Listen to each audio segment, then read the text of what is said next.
de la consultoría energética GEMEC. Gonzalo, ¿qué tal? ¿Cómo estás? Muy buena tarde. Me queda Alberto, muy buenas tardes.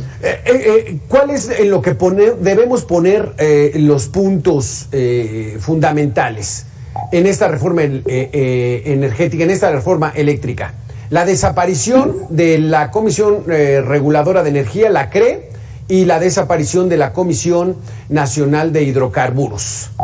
¿Esto qué implica?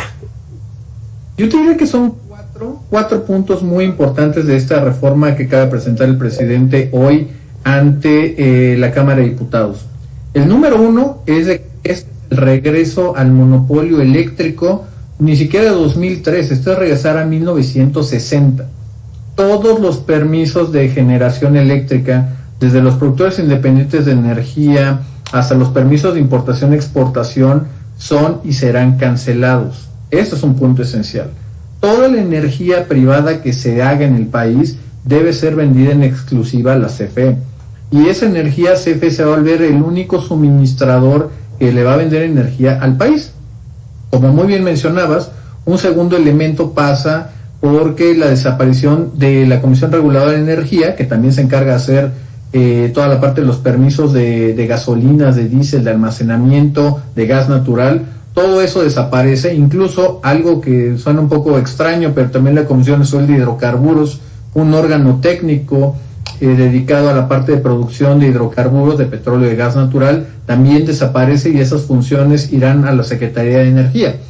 Un punto consecuencial de esta desaparición es que CFE ahora va a poder hacer sus propias tarifas eléctricas y tiene la posibilidad también, al estar integrada ahora verticalmente sin ninguna subsidiaria por medio, en poder discriminar, en poder sacar o no comprarle la electricidad a una planta por las razones que ellos quieran. No tiene que establecer ni dar ningún tipo de parámetro o excusa para poder hacerlo. Y por último, si esto no fuera suficiente, la CFE, bajo esta reforma, CFE se vuelve incluso más poderoso que la propia Secretaría de Energía al poder establecer una política industrial para la producción de paneles solares, de toda una industria de propiedad intelectual, incluso de financiamiento en pos de la energía, de la transición energética. Hoy la transición energética, que sería una participación de la sociedad, del sector público y privado, hoy queda únicamente a servicio de la CFE sin ninguna meta de por medio. ¿Por qué sería tan malo este control absoluto de la generación, distribución, de todo el control de la comisión en manos de la Comisión Federal de Electricidad?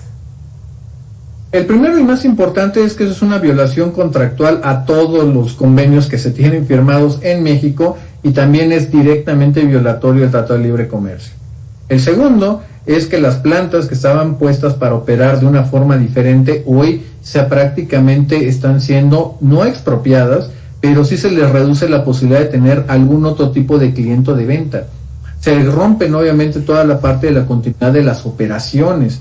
Y en esta me voy a detener un segundo, Alberto, porque la propia iniciativa que plantea el presidente López Obrador en los artículos transitorios, sobre todo el artículo 2, el transitorio número 2, establece de que CFE, para asegurar la continuidad de las operaciones, puede llevar a cabo cualquier medida para asegurar el suministro eléctrico, lo cual abre la posibilidad de algún tipo de requisición administrativa o una requisición operativa y que sea la CFE la que se haga cargo de las plantas privadas sin indemnización de por medio.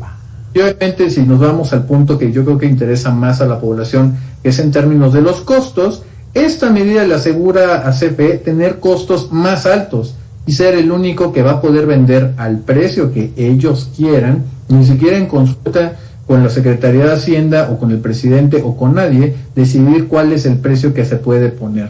Pueden hacer que la energía sea totalmente regalada y que el Congreso les restablezca a través de subsidios eléctricos todo lo que se está perdiendo, o bien poner un precio por las nubes y ser simplemente un extractor de renta, un parásito, yo lo llamaré incluso de esa manera, un chupasangre presupuestal del bolsillo de los mexicanos. ¿Podría ser muy discrecional las tarifas que cobre Comisión Federal de Electricidad? Porque a lo mejor para el pueblo bueno, pues igual hasta gratis, ¿no? Y entonces pegarle a los que supuestamente son los que tienen el dinero. Es muy correcto, justamente al no tener un mecanismo no hay ningún criterio. De hecho, te puedo decir de que en esta línea justamente que CFE establecerá sus propias tarifas, es una cosa de un renglón, no establece ninguna metodología, ningún reconocimiento de costos, no dice absolutamente nada. Y ahora que ya no va a existir tampoco la Comisión Reguladora de Energía, pues CFE tiene la discrecionalidad de poner lo que ellos quieran llegar a poner, sin rendirle cuentas a nadie. ¿Qué pasa con la inversión extranjera? Somos parte del TEMEC, a Canadá, Estados Unidos, somos socios comerciales de esta región de Norteamérica. Prácticamente les están diciendo las reglas aquí se ponen en México y no van de acorde con lo que ocurre en el TEMEC, ¿o cómo está esa situación, Gonzalo? Pues mira, justamente como te platicaba, esta parte de esta rescisión administrativa y una operación operativa por parte de la CFE es el equivalente a una expropiación indirecta. Okay. Obviamente, este cambio constitucional que se hace, y hay que entenderlo claramente, los tratados internacionales están al mismo nivel de la Constitución mexicana, no están abajo de ella, están al mismo nivel. Y por ende, también ahí se establece muy claramente que las empresas del Estado no gozan de ningún estatus especial, con lo cual toda esta reforma constitucional que se acaba de mandar el presidente viola no solamente el espíritu, sino la letra propia del Tratado de Libre Comercio de América del Norte, pero también el de Europa. Así que esto va a dar para muchísimos juicios y tribunales en México y también en otras fronteras. Gonzalo, pero esta mañana el presidente en su conferencia dijo que esta medida no es nacionalizar ni estatizar al sector eléctrico. Lo que dijo el presidente es una tremenda mentira. Es precisamente, y hay que ponerle nombre, es una renacionalización de la industria eléctrica, y precisamente trataron de evitar por todos lados usar la palabra expropiación. Por una razón, Alberto, y esa razón significa que expropiar significa indemnizar. Lo que están tratando de hacer es esta rescisión administrativa, tomar el control de las operaciones sin tener que indemnizar a nadie. Esa es la jugada maestra que hace el presidente López Obrador, donde se quiere quedar con el sector eléctrico a la mala. Esto es muy grave, Gonzalo, porque digamos si regresar a los 60 y a los 70 donde se expropiaba, ¿no? Donde el presidente López Portillo dice voy a nacionalizar la banca, ahí tenían al menos la obligación de indemnizar, pero con estas medidas entonces ni siquiera eso. Es muy correcto, e incluso déjame darte un ejemplo que eso es muy importante para los consumidores chiquitos, pero también para las grandes empresas. Y justamente en el momento que se cancelan todos los permisos, solamente hay una posibilidad, venderle la electricidad a la CFE. Vamos a poner, por ejemplo, el caso chiquito de alguien que haya puesto unos paneles solares. Ellos no requieren permiso como tal, los que están por debajo de 500 watts. Pero si quisieran, por ejemplo, venderle su electricidad al vecino, cosa que se puede bajo las leyes actuales, hoy ya eso no se puede hacer.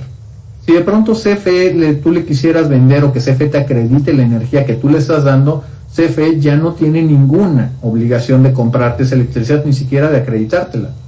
Esto se vuelve más escandaloso, Alberto, cuando hablamos de grandes plantas. Por ejemplo, en el caso de Cemex, que tiene un compromiso global de tener energía a través de fuentes renovables, en el caso de México a través de energía solar, esa energía hoy se la vende CFE se la va a vender de vuelta. Y ojo, aquí CFE ya no le puede garantizar, no hay ninguna forma en que lo pueda hacer, de que esa energía viene de fuentes renovables. Con lo cual Cemex en sus planes de justamente descarbonización va a incumplir sus propios compromisos con sus inversionistas. Y tan solo para ponerle un dato específico, esta figura, la del autoabastecimiento, es utilizada por empresas que representan más del 90%, más del 60% del PIB nacional. Estamos hablando de un impacto a lo largo de la cadena con costos de energía más altos, claro, y que por desgracia por ningún lado asegura la confiabilidad del sistema. Gonzalo, entonces la desaparición de la Comisión Reguladora de Energía, de la famosa CRE, que ha estado en boga en estos últimos días porque han cambiado algunos de sus miembros y ha habido ahí cierta incertidumbre, esto es lo que el motivo por la cual la desaparecen es para que CFE tenga todo ese control absoluto de poner tarifas, de cómo regularlas, a quién le podría dar inversiones privadas. ¿Es eso? Es muy correcto, y eso te lo puedo decir es un regalo que le hace Manuel Bartlett a la secretaria Nale. Si lo queremos llamar, incluso es un premio de consolación. Es justamente de que, porque la CRE no solamente hace la parte eléctrica, también hace la parte de los combustibles y del natural, que hoy la propia Secretaría de Energía tendría que absorberlo. Incluso, como mencionábamos al principio, la desaparición de la Comisión Nacional de Hidrocarburos, un órgano técnico, hoy estaría de nuevo llevándose de vuelta hacia la propia Secretaría de Energía, que obviamente la intención era brindarla de los vaivenes políticos. Hoy les vamos a poner todo el tinte y el peso del Estado para que sean políticamente hablando. Está de preocuparse, de comenzarse a preocupar esta medida. ¿La ves viable? ¿Qué va a pasar con el TEMEC, con los socios Estados Unidos y Canadá y en el Congreso, Gonzalo? Pues mira, yo te diría que justamente yo espero que haya mucha prudencia por parte de los socios comerciales de México con respecto a esta ley, y seguramente habrá algunos pronunciamientos en contra.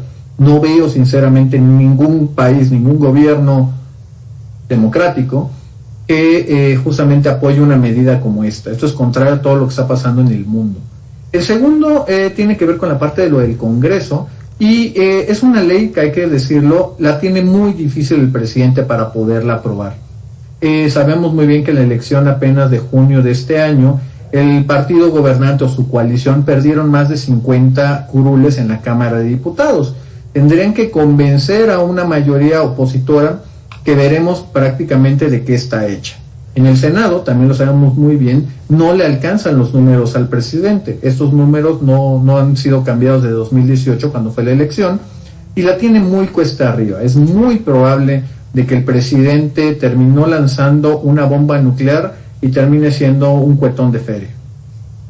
Gonzalo, necesita la mayoría calificada, 2/3 partes del Congreso, y no los tiene aquí, salvo que el Partido Revolucionario Institucional y sus más de 70 diputados pues dijeran vamos con esta iniciativa, pero lo ves complicado, ¿no? No es extremadamente complicado porque tampoco existe una cohesión ni tampoco una obediencia a ciegas a lo que el PRI logra hacer. ¿Es posible que algunos diputados del PRI voten a favor? Sí. ¿Es muy probable que todos voten a favor? Eso parece imposible. E incluso la propia coalición que tiene el presidente López Obrador luce endeble. Justamente Movimiento Ciudadano y el Partido Verde no apoyaron una versión, yo diría, descafeinada, light, de lo que están presentando esta mañana. Así que tampoco los votos de estos dos partidos pueden considerarse seguros o ya en la bolsa del presidente.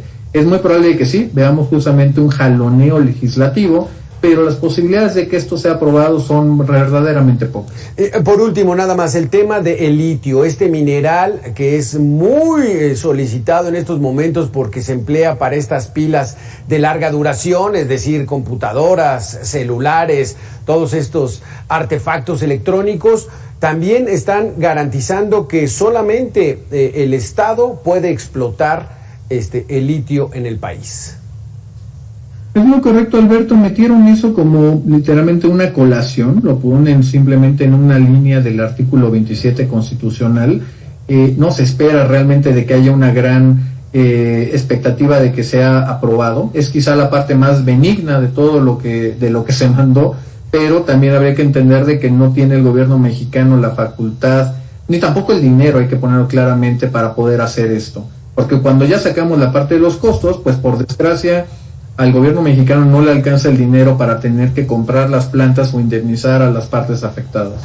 Gonzalo, te agradezco muchísimo. Una bomba nuclear, pero que parece que viene vacía. Ojalá así sea, Gonzalo. Pues esperemos, veremos justamente el trabajo legislativo, veremos si la oposición o el bloque opositor que se formó en estas últimas fechas logra aguantar, o veremos si se resquebraja. Algo muy justamente a revisar con respecto a las elecciones de 2024. Gonzalo, muchísimas gracias por tus opiniones, siempre muy interesantes. Claro que sí, Alberto, te mando un abrazo a ti y al público. Igualmente, gracias. Vamos a hacer una pausa. Qué tema tan interesante es para ocuparnos y algunos para empezarse a preocupar, dice nuestro invitado.